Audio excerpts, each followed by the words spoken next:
दोस्तों welcome to Majid Grey YouTube channel. दोस्तों इस वीडियो के अंदर मैं आपको एक heat resistance silicone repairing mat दिखाने लगा हूं। और मैट तो मैंने भी बड़े बड़े देखे हैं, आपने भी बड़े बड़े देखे होंगे ऑनलाइन, लेकिन वो छोटी छोटी सी मैटियाँ सी मिलती हैं इस तरह की, इतनी इतनी सी।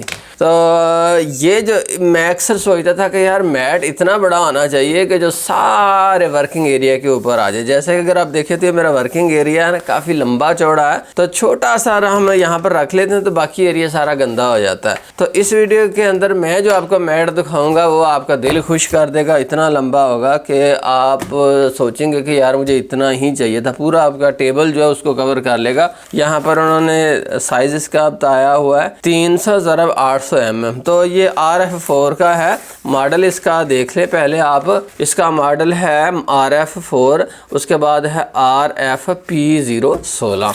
ठीक है जी, RF4 है, ये कंपनी अब आई है और बड़ी अच्छी ये ज़बरदस्त किस्म की प्रोडक्ट्स बना रहे हैं, काफ़ी पॉपुलर होते हैं। इन्होंने अपना बड़ा नाम बनाया थोड़े से वक्त के अंदर। तो मैं आपको अब दिखाता हूँ इनका जो है वो मैट। देखो देखो देखो कितना बड़ा है। तो पहले मैं इसको ज़रा इसके अंदर से निकाल लूँ। तो दोस्तों जैसा कि अगर आप देखें तो ये हमारा मैट है जनाब, बहुत ही लंबा यहाँ तक। आमतौर पर हम जो मार्केट के अंदर से लेते हैं वो इतने से होते हैं। तो बाकी जो हमारा टेबल है, जैसा कि अगर आप देखें ना तो अक्सर मैकेनिकों का मैंने देखा है जहाँ पर वो काम करते हैं वो बड़ा गंदा माहौल होता है, कोई उसकी चस नहीं होती, क्या है कि वो गंद यूं ही पड़ा हुआ। बट मैं थोड़ी सी मेरी तबीयत इस तरह की है कि मैं नीट एंड क्लीन जो एनवायरनमेंट है ना उसको प्रेफर करता हूं कि यार आपका जो एनवायरनमेंट है काम करने का वो साफ़ सुथरा जो है वो होना चाहिए। ठीक है, तो इसलिए इतना बड़ा अगर मैट है तो आप यहाँ जिस तरह भी आप पुर्जे बिखेर दो ना, आपका जो बाकी माहौल साफ़ सुथरा रहेगा। आमतौर पर यहाँ पर अगर देखें तो मैं बकेट्स के अंदर भी चीज़ों को मैनेज करके tools, soldering tools, opening tools और टेप्स, इस तरह से चीज़ें मैंने बकेट्स के अंदर ही रखी हुई हैं ताकि कोई चीज़ मेरी जो है यूं आवारा जो है वो ना हो। तो यहाँ पर अगर आप इसके अंदर देखें तो यहाँ पर भी उन्होंने ना दो चीज़ें ये बनाई हैं। एक ये यहाँ पर लगेगी यूं, इसके ये जो नीचे फंस जाएंगी ना, और दूसरी यहाँ पर लगेगी। उसके बाद आप जो है इसके ऊपर मोबाइल फ़ोन को भी यूं जो है खड़ा कर सकते हैं। मैं आपको दिखाता हूँ, ये देखें जैसा कि मैंने यहाँ पर जो है मोबाइल फ़ोन खड़ा कर दिया है। और यहाँ पर अगर आप देखें ना दोस्तों तो ये इन्होंने मुख्तलिफ टूल्स रखने के लिए जगह बनाई हुई है। तो दोस्तों जैसे अगर आप देखें तो मैंने अपने स्क्रू ड्राइवर्स और इसके अलावा जो है वो ट्वीज़र्स इसके अंदर अरेंज कर दिए हैं। आप यहाँ से कोई भी उठाकर वापस उसको उसी जगह के ऊपर रख सकते हैं। इसको उठाया, यूँ रख दिया, स्क्रू ड्राइवर को उठाया, यहाँ से इसी जगह के ऊपर रख दिया। ये भी एक अच्छी अरेंजमेंट होती है। अक्सर जो स्क्रू ड्राइवर्स हैं उनको इस तरह से ही अरेंज करके रखा जाता है। अब इसकी ज़रा मेजरमेंट तो इंची टेप से तो करते हैं कि ये एक्चुअली है कितना लंबा। ये लीजिए दोस्तों, ये है जनाबे वाली 80 सेंटीमीटर का, या आप ये कह लें कि ये है 31.5 इंच का इस तरफ से। ठीक है जनाब, अब दूसरी तरफ से इसकी मेजरमेंट करते हैं हम। आजा भाई आजा भाई आजा। इस तरफ से 1 फीट का, ये देखो 1 फीट का, या 30 सेंटीमीटर आप कह लें। ये लीजिए जी, तो ये जनाब इसकी लंबाई चौड़ाई है। इसके अलावा दोस्तों आपको इसके ऊपर काम करने में बड़ा ज़बरदस्त मज़ा आएगा। अब दोस्तों मैं आपको इसकी क्वालिटीज़ चेक करवाता हूँ कि किस तरह का है। अब देखिए ये 450 सेंटीग्रेड के करीब सोल्डरिंग आयरन है। यहाँ पर आप देखें ये कली पिघला रहा हूँ, देखो ये देखो कली पिघल रही है ना, सोल्डर पिघल रहा है, ये देखो। अब ये इसके ऊपर मैं घुमाए जा रहा हूँ, ये देखो देखो देखो देखो, ये देखें ये सोल्डर इतना मैंने पिघला दिया इसके ऊपर। अब ये मत समझिएगा कि ये जल गया, जस्ट इसके ऊपर कपड़ा फेरिए, उसके बाद कोई भी क्लीनर वाला केमिकल डालिए और इस पर आप फेर दें तो ये देखो, देखें देखें देखें देखें साफ सुथरा निकल आया ना।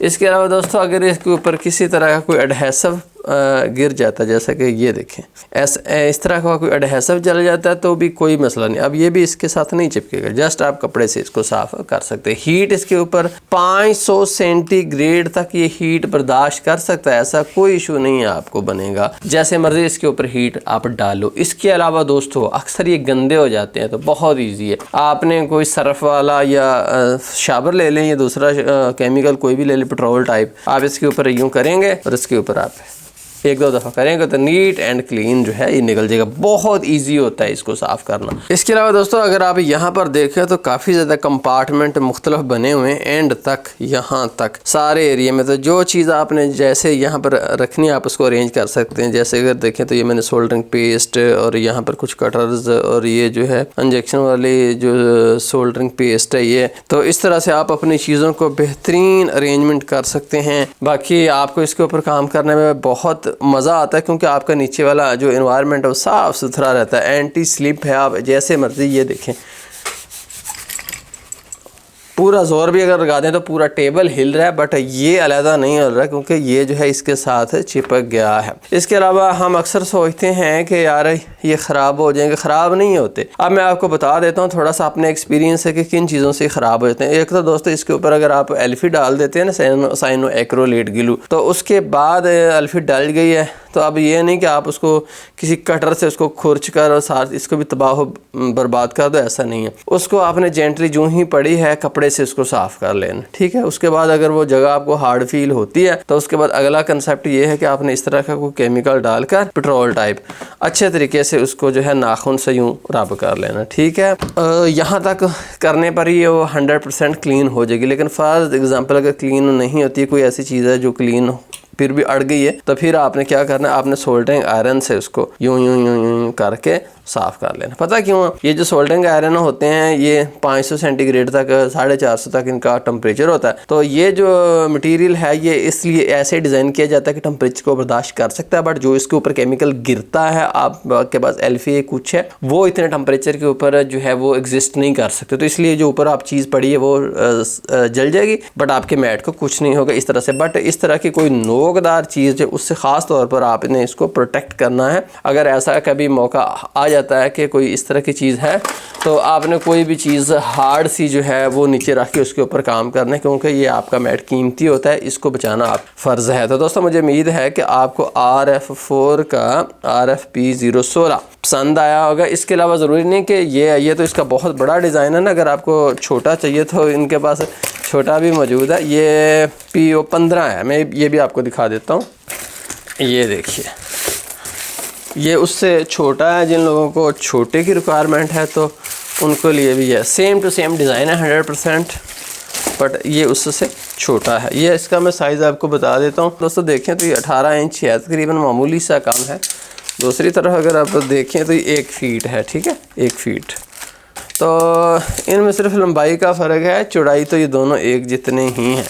तो दोस्तों ये जो दोनों मैट हैं ये पार्ट्स वाला के पास मौजूद हैं, आप वहाँ से परचेज़ कर सकते हो। इसके अलावा अगर आप यहाँ पर भी देखो ना तो यहाँ से थोड़ा सा आपको पतला फील हो रहा है, बट ये यहाँ तक सिर्फ पतला, उसके बाद आगे से काफ़ी मोटा है। तो मोटे मैट जो हैं वो अच्छे होते हैं क्योंकि वो ज़रा से कोई चीज़ लगे तो ख़राब नहीं हो जाते। तो अब ये ले लें, इस पर काम करने का आपको मज़ा तो बहुत आएगा, बट इसको प्रोटेक्ट करके रखिएगा। मैकेनिक वो अच्छा जो सबसे पहले अपनी हिफाजत करता है अपने हाथों की, अपने आप को कोई नुकसान ना पहुँचा ले, उसके बाद अपने टूल्स की हिफाजत, और एंड पर फिर जो चीज़ रिपेयर करनी उसकी बात की जाती है। ठीक है जी, बहुत शुक्रिया। माजिद गिरी यूट्यूब चैनल देखने का पसंद आई है तो फिर दे दें यार लाइक का भी कर रही हैं आपसे हम, बहुत शुक्रिया। अल्लाह आपको खुश रखे। अल्लाह हाफिज़।